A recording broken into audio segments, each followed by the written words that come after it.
Was such an ass. Oh God, the baby mama there. You have to be ready to go. Like, you have to be ready to leave. Sugar.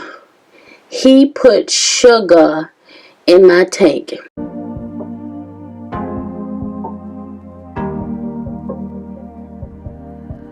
Your heart, keep it in your pocket for safekeeping. Don't ever let nobody be the reason. Alright, y'all. So, do y'all watch Single Ladies on OWN? Well, I started watching that. The show showcases women who are, I guess, single now. A couple of them was married, but they just talk about certain things. Let me straighten y'all up a little bit. Certain things that happened to them in different relationships in the past, and how it failed, and what they did crazy, and so forth. So I'm sitting there watching it, and my crazy self is actually judging these women. I was like, girl, I wouldn't, child, please. So, yeah, so they talk about, and I'm like, girl, do you know, if y'all believe in God or the universe, whatever y'all believe in, y'all know karma, whatever you want to call it, will let you know, bring you back to reality, basically. So it's so funny that I thought about this when after I was saying, I was like, girl, I wouldn't be doing that, girl. Child. I thought about, so I dated T-Mac for 6 years. I met T-Mac at work. So, started dating him there. I dated him for 6 years, y'all. I don't even know how I made it. He was such an ass. My God. Every time I think about it, I'm like, what was you thinking? So I met him at everything was cool, and I'm trying to think, did we even go out on dates and stuff? But I don't even remember. That's how bad it was. But let me just get to the bad parts, because I really don't remember the good parts, to be honest with you. The first bad thing.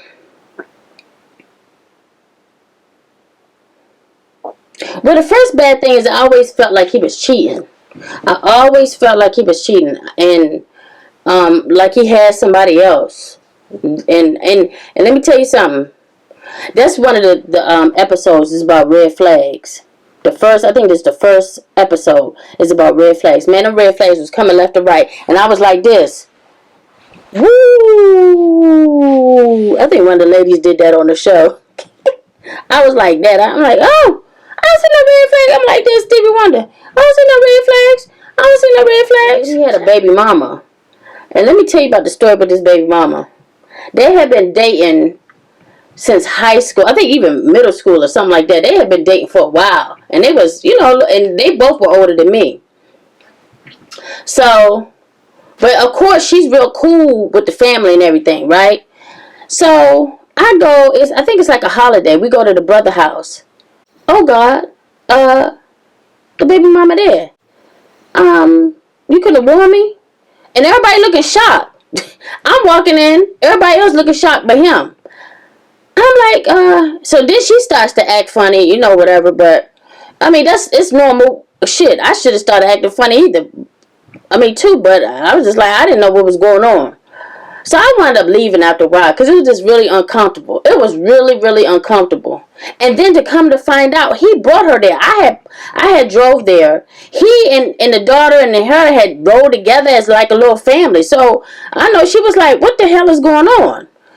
He didn't care, child. He did not care. And I didn't invite myself because I didn't even know where the brother lived at. Going on years. It's gotten so bad between us that, I had a couple of best friends, and my best friends was like, look, Charlene, either you gonna leave him or you can't talk to us about him no more, because we gonna either hurt him, and I had a male best friend, or we're not gonna talk to you no more, because you now getting it out, like, you're not gonna do nothing, you're not gonna leave him, so why you keep talking about him, why you keep crying about him? A long story short, he had continuously been seeing the baby mama. Like, to the point where she knew that we was in a relationship and she was just playing along. Like, she was just playing along. I'm like, what? Y'all weird. So, when I found out was, he was supposed to go fishing. Didn't invite me, and usually invited me, so I knew something was up. I just had a feeling something was going on. And he didn't know that I knew where the baby mama lived at. And let me just make this disclaimer. I don't pop up at baby mama's houses like that, y'all. I don't do it. But this guy would lie so much where I would have to have proof, right? So, I pops up at the baby mama's house. He didn't know that I know, but his truck was there. So he's supposed to be asleep, or he's supposed to be doing something else, getting ready to go fishing, but he's there. So I wait, and I calls him, and I say, look, we need to have a talk. You need to come outside. I want to pick with her. Because he gonna do what she ain't had no commitment to me. You know what I mean? So I wasn't even mad at her. I was mad at him for keep playing me. So he comes outside, and he brings his daughter. The poor little baby. Poor little baby. She come outside, and it's like late. It's not that late, but it's late enough where the poor baby has on her pajamas. And I'm like, why you had to bring this baby outside? To the story. So he comes out. I can't even tell you what happened, but all of the stuff that had been going on, I was just tired. Like, I knew my days were numbered. I just didn't know when. And to be honest, I know people look at women and be like, oh, why you ain't leaving? You stupid for staying. But you have to be ready to go. Like, you have to be ready to leave. So it was getting there. I was getting there, right? But not fast enough. So, and let me just make a disclaimer. I don't condone violence, but so for some reason, one night I couldn't get a hold of him. And I was calling. And so, women, we get those feelings. We get those intuition feelings. And so I knew something was up. And then finally, the next morning, he answers. For some reason, he picked me up in his mother's car. How did I even get it? I don't know. Crazy me. I probably went down there. I don't even know, y'all. So I'm in his mother's car because I'm in the passenger seat. And he's be this and be that and just going off, and I'm like, who are you talking to? Like, but I'm just sitting there. I'm like, man, I need to get about this car real fast. So he pulls up to my apartment, and another couple of bees come out. I just couldn't take it no more, y'all. I take the can of mace, and I'm shaking it. So I don't know why he didn't look and see, but I'm like, I don't even know why I had to shake it. Do you have to shake mace? I don't know. I'm shaking it. Shh. He has his mace, like, right, he's on the driver's side. He has his mace, but he's like, he has his mace. I take his mace off his hip. Clap. Shh. Didn't shake that one. Shh. Mace all over him. That's when I felt like it was over, of course, right? But I was like, you're not going to keep on disrespecting me. Like, this is how you know people are toxic. Do you know, and also he must have knew he was wrong. Because he called me. I was like, this is it. I know we ain't talking no more. Like, even I knew I had crossed the line. So I was like, this is it. He actually called me back. So I'm like, oh, you are toxic. I just knew it was over. So I had wound up meeting somebody and actually talking to him. So you know what happens when you meet somebody else, right? That's it.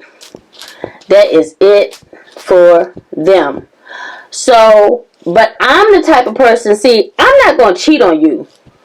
I'm not going to cheat on you. What I'm going to do is, I'm going to just tell you, I'm done. I was like, look, it's been real, but I know you, and I knew you were seeing other people, so I was like thinking it was fine. You know what I mean? Like, okay, you seeing other people, so I'm going to let you go. No. See? Toxic people. Just let me tell you how toxic people are. He gets upset. What? cussed me out again, but this time I didn't make some, y'all. He goes off, and then he calls me and says, real calm, like weird, calm.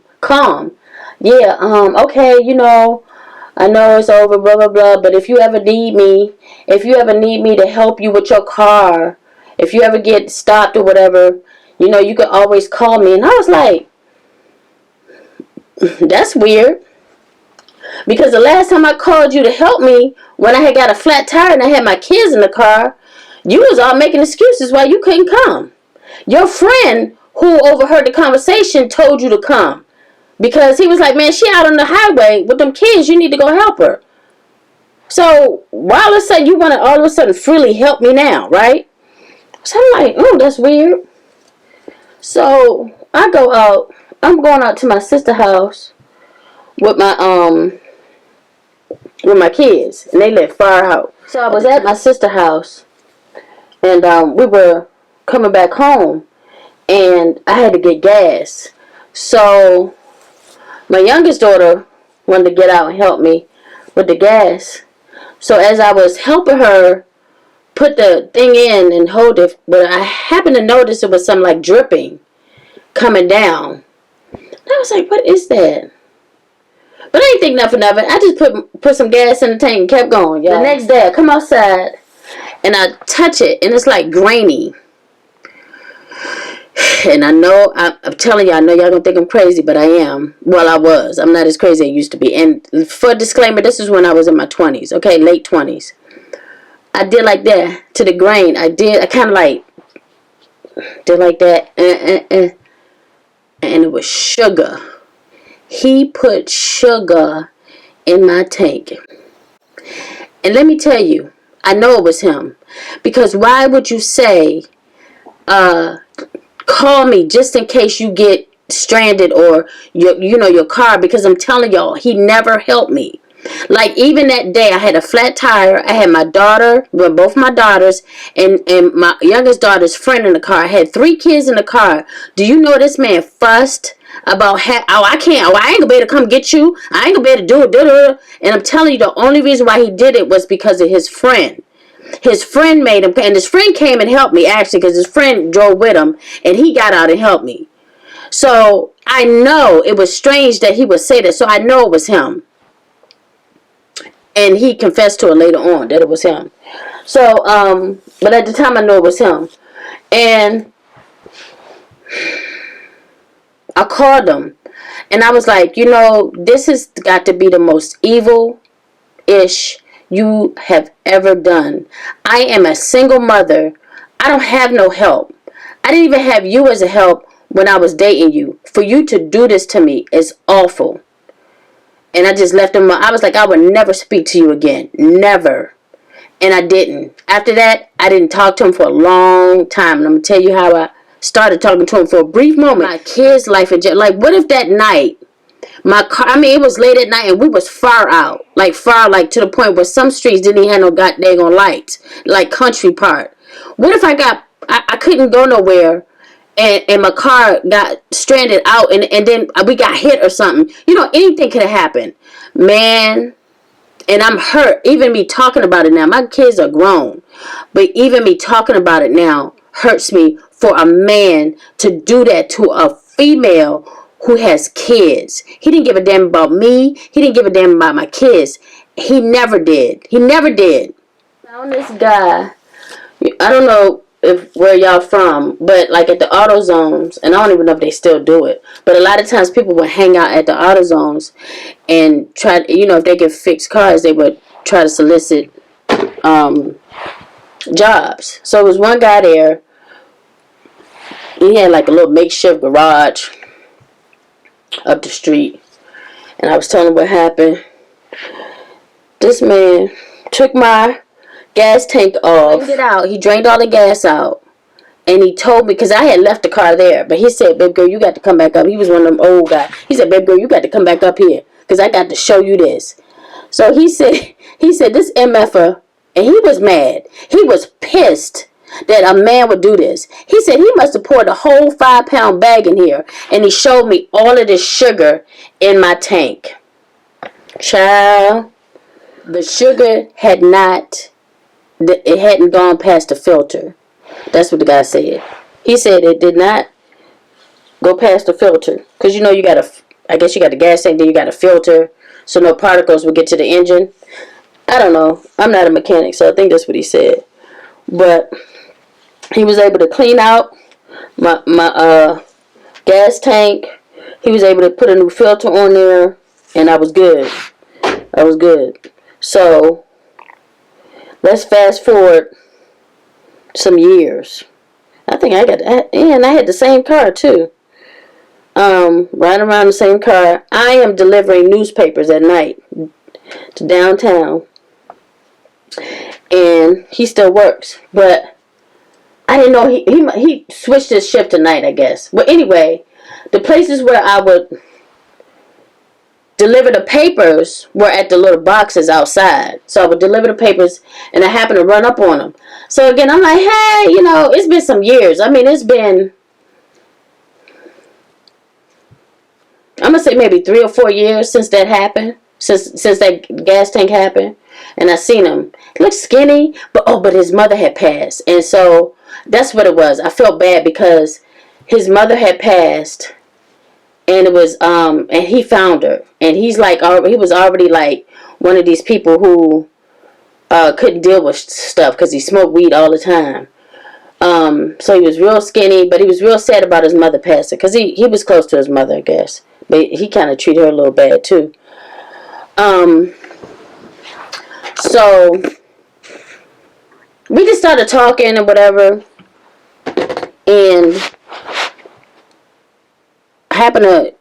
we happened to exchange numbers again. We would talk and stuff like that, but I just wasn't there. I wasn't there like I was before. But during our talks and stuff, he actually admitted to putting the sugar in my tank for cheating on me all that time. Because he said, and I said, well, you were still seeing your baby mama, right? He was like, yeah, I was seeing her and I was seeing a couple other people. Child. So then he was telling me this story about how he was seeing this lady who had a husband who was a police officer. And the police officer showed up at his house because she was cheating. And, you know, he was like, that scared the mess out of me. I said, but that's your karma. I said, because you keep doing stuff, somebody going to wind up getting you really good. Because you can't keep going through life doing bad stuff to people and think you're going to get away with it. You're not.